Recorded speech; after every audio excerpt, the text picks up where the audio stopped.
일찍부터 너무 어려운 수학 공부를 하면 일찍 수학을 포기하게 되니까 초등 때는 빡센 수학 공부를 할 필요가 없다.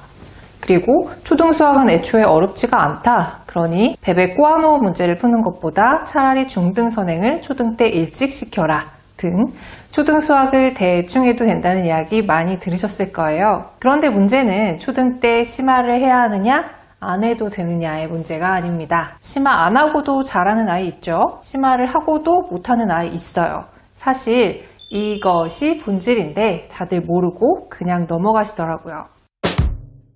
이런 표현 들어보셨을까요? 요즘 아이들은 공부의 깊이가 너무 얕다. 문제를 끝까지 풀어내는 끈기, 즉 공부력이 부족해서 아주 간단한 문제들은 곧잘 풀어내지만 문장으로 되어 있는 조금이라도 긴 문제 또는 풀이 과정이 조금 긴 문제, 그리고 평소 풀던 스타일의 문제가 아닌 문제 등을 만나면 애초에 시작하려고도 하지 않고 풀다가도 문제풀이 후반으로 갈수록 집중력이 급격하게 떨어져서 문제풀이는 흐지부지, 답은 오답 이런 경우가 많습니다.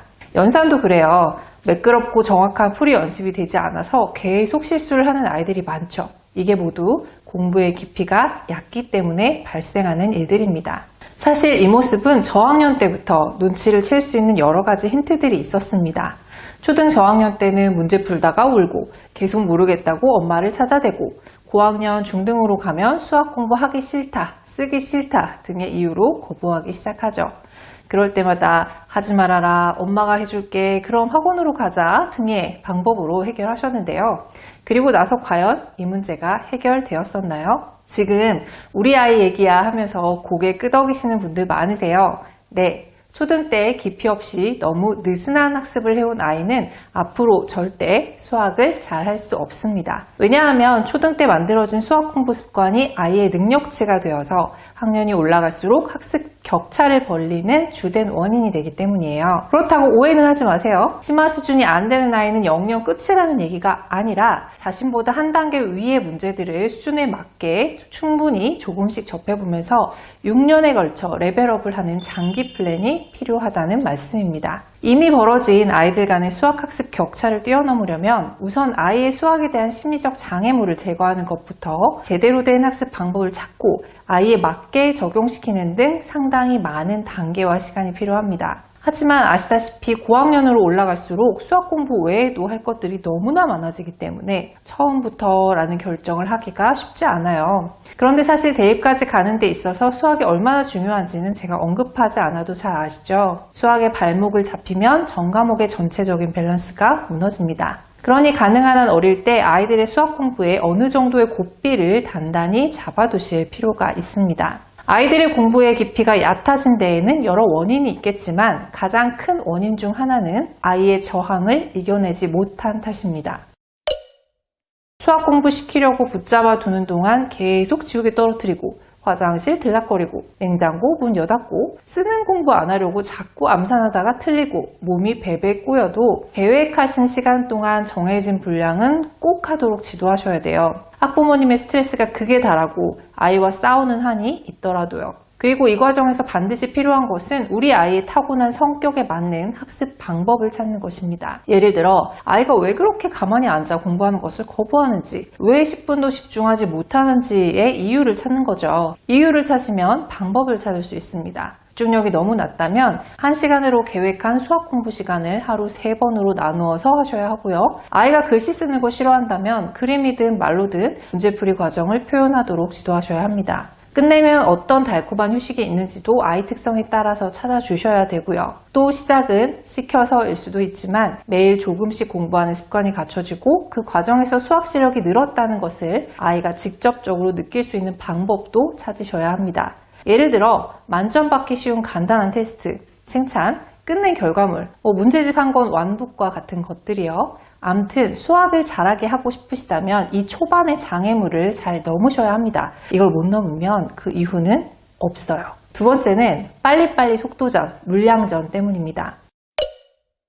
학년이 올라갈수록 봐야 할 문제집, 종류별로, 난이도별로 학부모님들 머릿속 그리고 수첩 속에 빼곡히 들어차 있을 거예요. 사실 반드시 해야 하는 공부는 없는데도 말이죠. 학부모님 입장에서 좋다는 것들을 포기하는 것이 쉽지는 않죠. 이해합니다. 하지만 해야 할 공부, 과제의 양이 많으면 아이는 대충 공부할 수밖에 없습니다. 시간이 없으니까요. 그렇다고 속도전, 물량전을 하지 말라는 얘기를 드리고 싶지는 않습니다. 이런 공부가 필요한 타이밍이 있어요. 중등 이후에 이미 공부를 다 한 후에 시험의 감각을 연습하고 싶을 때, 다시 말해 시험 일주일 앞두고 그동안 풀었던 문제 중 틀렸던 문제들을 집중적으로 빠르고 정확하게 푸는 연습을 한다든가, 고3 때 시중의 8절 모의고사 문제집, 수능 기출들을 반복해서 풀면서 실전감을 익히는 등 속도전과 물량전이 필요한 타이밍이 있습니다. 하지만 초등은 속도전, 물량전을 최대한 지양하시는 게 좋아요. 그래도 필요한 경우라면 연상, 개념, 숙달, 정확도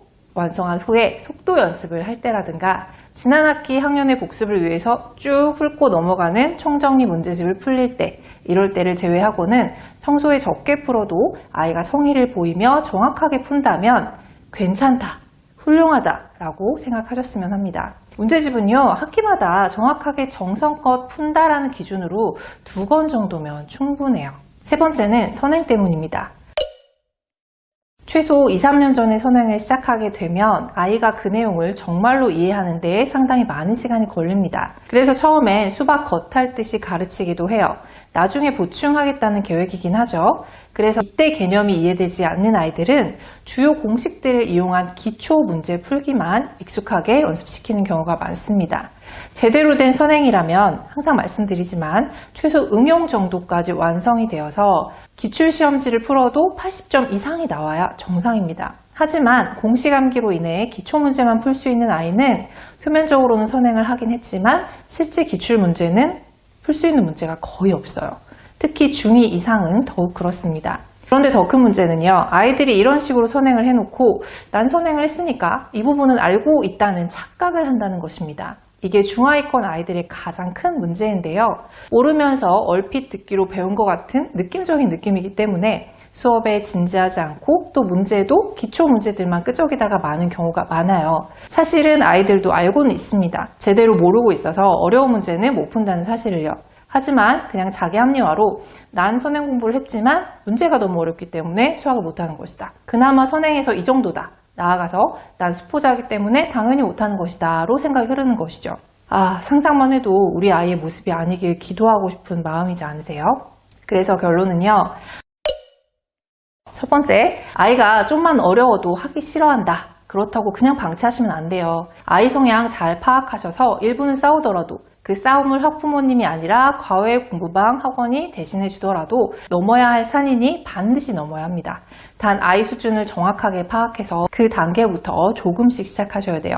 이것도 빨리 하려고 하면 초반에 말씀드린 초등 때부터 수학 포기합니다. 두 번째, 속도전, 물량전 진짜 필요할 때만 하셔라. 진득하니 문제를 볼 시간이 없는데 어떻게 공부의 깊이를 챙기겠어요. 적게 풀어도 각 단계를 단단하게 하고 넘어가면 괜찮다라고 부모님부터 그렇게 생각하시고 아이에게도 안심을 주셔야 한다. 부모의 불안한 마음 아이에게 전이됩니다. 세 번째, 선행은 너무 일찍 시키지 마셔라. 사실 중등 선행 초6부터 하셔도 괜찮아요. 안 늦어요. 그리고 선행의 기준요, 한 번 봤다? 아니요. 최소 응용 정도까지는 하셔야 합니다. 초등 기준 디딤돌 기응, 중등 기준 쌤까지는 하셔야 합니다. 그래야 아이가 재학년 수학을 할 때도 그 위에 심화를 쌓을 수 있어요. 그래야 고등 수학도 할 만한 아이가 됩니다. 오늘 영상의 한마디, 수포자, 수학 우등생의 결정적 차이는 공부의 깊이입니다. 빨리빨리 아니에요. 오늘은 여기까지고요. 오늘 영상이 도움이 되셨다면 좋아요 한 번만 꼭 눌러주시기 바랍니다. 저는 다음에 또 유익한 영상으로 인사드릴게요. 감사합니다.